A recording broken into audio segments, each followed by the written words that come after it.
Nah, Kang, tadi kan ya dari Akang sendiri bahwa organisasi itu hanya alat dalam ataupun wadah kita mengembangkan diri Ya. kan. Pada akhirnya kembali lagi ke anggota organisasinya, apakah memang ia juga ingin meningkatkan kapabilitas dirinya ataupun masih ingin terus begitu aja gitu Kang. Tapi ketika memang sekarang dibenturkan dengan pilihan nih Kang, pemuda khususnya, organisasi kita yang butuh organisasi atau organisasi yang butuh kita Kang? Ya mungkin setelah akan mendapatkan berbagai pengalaman dan benefit di dalam organisasi, walaupun organisasi hanya sekedar wadah bagi Akang dan juga bagi kita semua, tapi di akhir cerita ini organisasi yang butuh anggota kita sebagai pemuda atau pemuda yang memang membutuhkan organisasi. Organisasi kan bukan makhluk, jadi mereka tidak akan butuh kita. Kita itu karena tadi ada identitas yang kita adalah makhluk sosial, manusia adalah macam-macam identitas manusia lah ya. Jadi manusia itu tidak akan bisa hidup sendiri, se-introvertnya orang kan gitu. Sehingga ya manusia membutuhkan orang lain. Ya di organisasi kan ada orang lain. Jadi kita lah yang membutuhkan organisasi karena memang pas itulah kita akan menjadi manusia seutuhnya gitu, bersosial dengan orang-orang yang berhimpun dalam organisasi seperti itu dan juga bisa setidaknya saling bertukar pikiran dalam organisasi ya. Ya tadi konteksnya dulu lihat pertanyaannya. Kalau misalkan pertanyaannya konteksnya adalah siapa yang butuh, siapa yang membutuhkan. Ya kalau misalkan secara harfiah ya manusia itu membutuhkan makhluk lainnya. Di organisasi ada makhluk lainnya. Tapi kalau bertanya misalkan organisasi A membutuhkan organisasi A membutuhkan saya tidak. Saya tidak suka organisasi itu, saya tidak membidangi organisasi itu. Ini beda konteks. Karena pembidangan misalnya memang tidak ada ketertarikan gitu.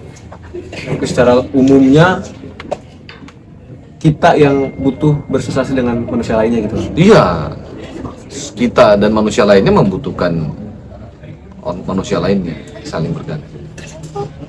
Nah, ya itu jadi teman-teman mungkin sedikit pembahasan kita dengan Kang Adi mengenai pemuda, yang khususnya mungkin keadaan pemuda di hari ini. Nah, Kang tadi Akang sempat menyebutkan Akang menjadi CEO di Argo Pesona Indonesia. Nah, Ya. itu kan usaha yang bergerak di bidang apa? Usaha yang bergerak di bidang event organizer. Saya dirikan di tahun 2019 yang kemudian menjadi profesi saya, pekerjaan. Nah, Kang, Akang kan berarti latar belakang dari dulu tuh Akang seorang orang yang gemar berorganisasi atau memang ada jiwa entrepreneurnya kan dari dulu gitu? Sepertinya dua-duanya nggak ada. Cuma mungkin saya merasa saya harus hidup mandiri. Saya merasa ketika kebergantungan kita pada orang, kalau kita bergantung pada orang, kalau kita bergantung pada organisasi bahkan pada orang secara kolektif ya, saya merasa takut membebani, sehingga saya ya harus berpikir untuk bekerja berlipat-lipat gitu, agar tidak bergantung pada orang lain gitu. Bukan tidak perlu, tapi meminimalisir kita bergantung. Lebih menguntungkan pada diri sendiri ya akhirnya. Ya harus ya mencoba untuk memaksimalkan kemandirian pada kaki sendiri. Nah, Kang tadi kan Argo Pesona ini bergerak di bidang event organizer gitu. Ya. Nah, apa sih Kang yang melatar belakangi di tahun 2019 itu mendirikan satu usaha gitu kan di bidang event organizer? Apa sih peluang yang Akang lihat sebetulnya di EO ini? Nggak ada. Jadi saya memang saat itu kesempatan yang ada di depan mata saya ambil. jadi yang ada di depan diambil itu Kang. Ya ada. Jadi hidup saya ini sebenarnya banyak filosofis, nggak banyak planning gitu. Saya lebih banyak melakukan action yang ada di depan mata, peluang yang ada di depan mata, tapi dengan ketentuan-ketentuan ya, tidak melawan hukum dan lain-lainnya. Jadi ya itu memang akan waktu itu melihat ada kesempatan di depan mata langsung gas gitu Bang ya.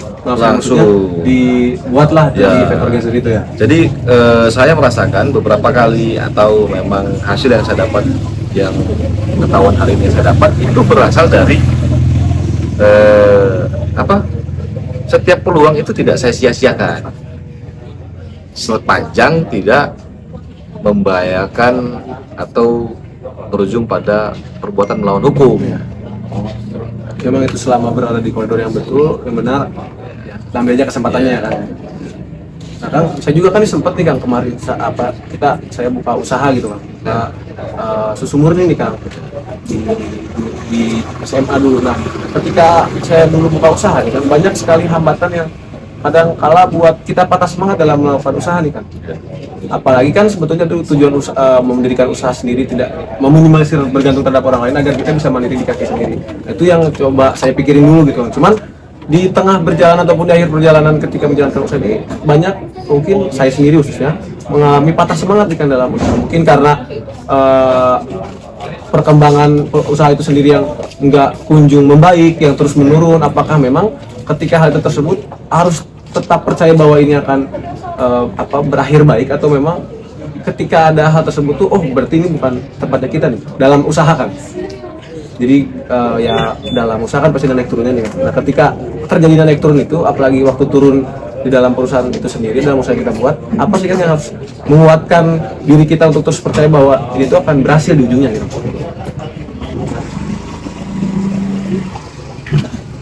Ya, jadi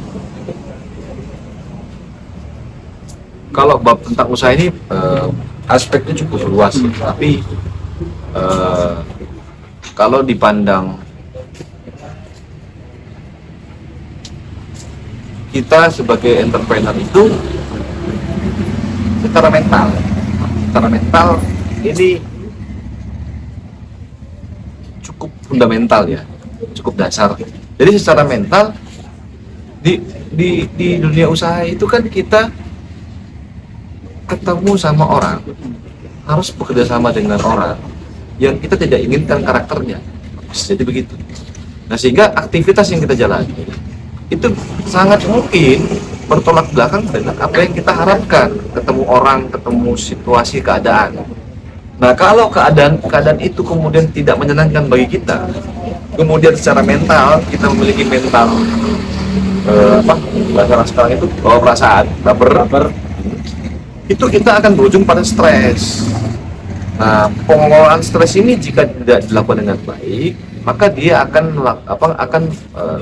akan terkena situasi yang drop, yang kemudian akan menurunkan kerja organ tubuhnya seperti imun tubuh, yang akhirnya dia akan menjadi sakit, gitu. tidak optimal gitu. Itu kan urutannya begitu tuh. Orang kalau misalkan sakit itu baper itu ujungnya sini. Ini sakit aja kan. Nah, Kang sebagai seorang entrepreneur nih Kang, dari tahun 2019 mungkin menjadi CEO di Argo Pesona Indonesia ini, apa sih Kang mungkin saran-saran yang harus dan yang jangan sampai dilakuin sama para entrepreneur yang mungkin baru memulai usaha-usahanya gitu? Apa aja sih yang boleh dan tidak boleh, ataupun sebaiknya jangan lah gitu untuk seorang entrepreneur dilakukan? Kalau udah mulai, sebenarnya itu nggak ada jalan mundur. Terus maju ya. Ya tadi, kalau udah kita jalani, kemungkinan besar kita keluar modal. Masa mau mundur? Jadi nggak ada konsep jalan mundur dalam memilih entrepreneur itu, startup itu. Jadi saya kira kalau saya misalkan berbagi pengalaman yang saya jalani adalah sikap yang sesuai pola. Apa itu sikap yang sesuai pola? Adalah kerja keras itu tidak akan mungkin mengkhianati hasil, ya. artinya satu kerja keras, kedua karena membangun di awal itu belum bisa menampilkan atau menunjukkan hasil, sehingga kita dipandang orang itu mungkin rendah, hina, gitu kan, kerja capek tapi belum ada hasil, gitu. Nah sehingga di situ muncul perkataan yang kita tidak menyenangkan, gitu. Nah itu kalau kita tidak fokus, maka kita akan terganggu pikirannya. Malah berujung baper juga kan ya. Berujung pada mengganti aktivitas, mengganti atau meninggalkan. Nah itu maka tadi harus fokus pada tujuannya. Ini adalah sementara. Nanti saya akan menjawab mereka itu.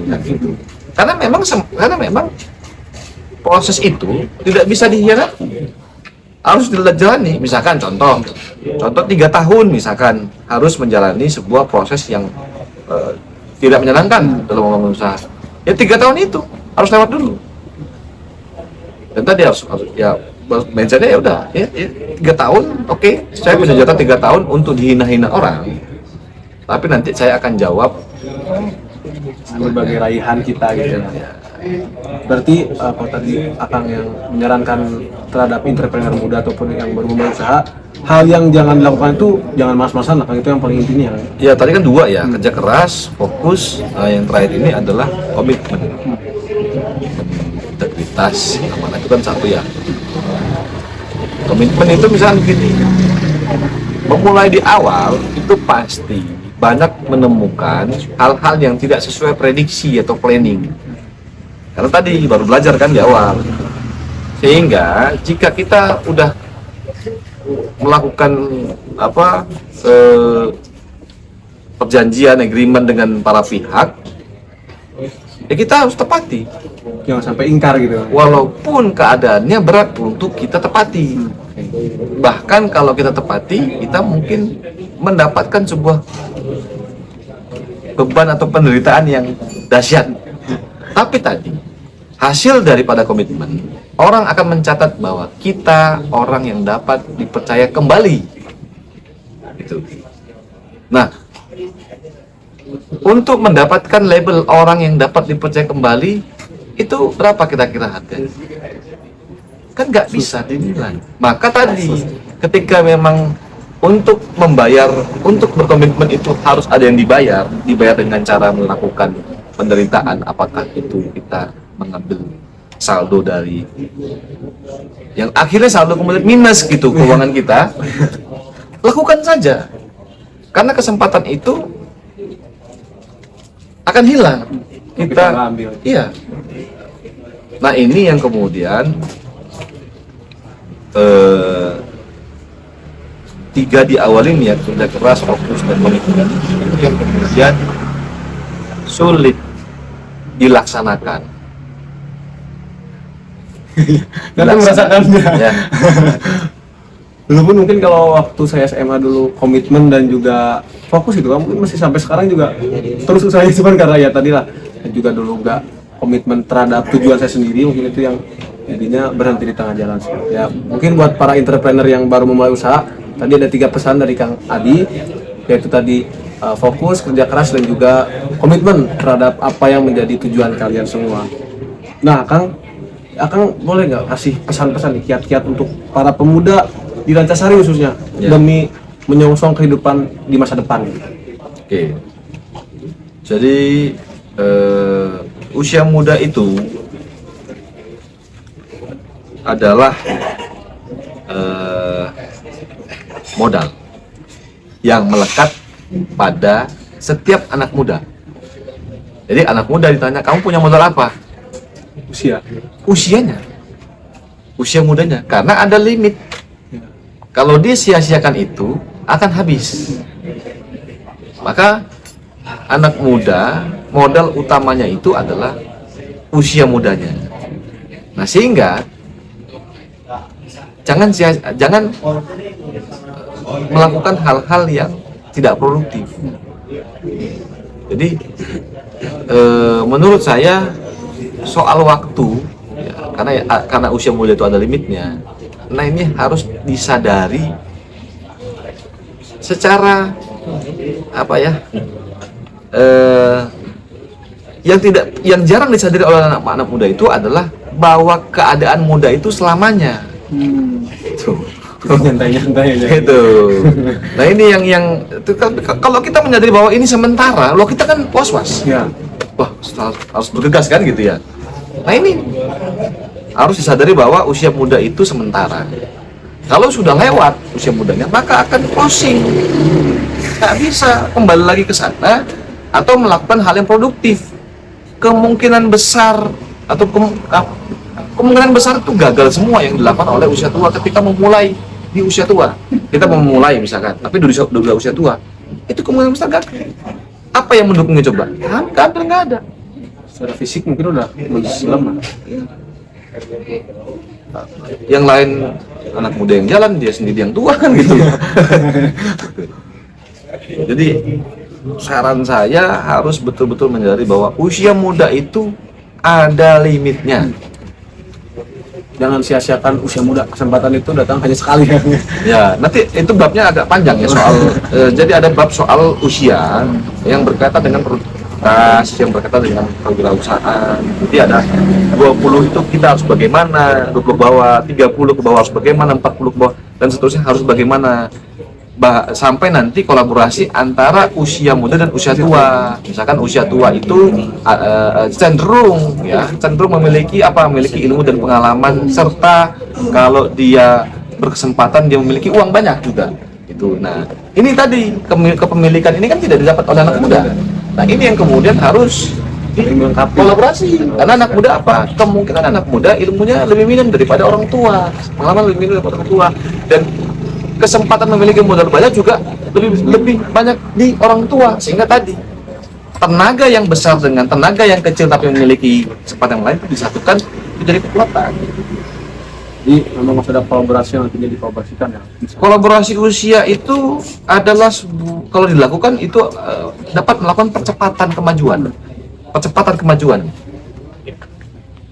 Berarti kalau dilihat mungkin kemajuan yang masih saya bilang stagnan di hari-hari ini masih minimnya kolaborasi berarti kan? Tidak hanya kolaborasi, kan tadi banyak yang cut skill juga. Jauh mungkin sebelum kolaborasi skill dan lagi. Iya. Kolaborasi bagian. Mungkin Kang tadi kita sudah membahas mengenai kepemudaan yang kita berusaha. Terima kasih juga Kang sudah berkesempatan dan berkenan hadir di acara Rubik Ruang Bicara Karang Taruna yang membahas di episode kelima ini membahas mengenai pemuda dan wirausaha. Semoga apa yang menjadi pembahasan kita hari ini Kang menjadi pesan yang tersurat untuk pemuda bahwa ayo para pemuda kita bergegas, bahwa di kemudian hari teman-teman akan selalu menyongsong nasib bangsa dan negara di pundak kalian. Jadi jangan pernah sia-siakan usia muda, terus maksimalkan apa yang kalian miliki. Sekian mungkin Kang dan juga teman-teman Rubik episode 5 ini. Sampai jumpa di Rubik episode selanjutnya. Terima kasih. Wassalamualaikum warahmatullahi wabarakatuh.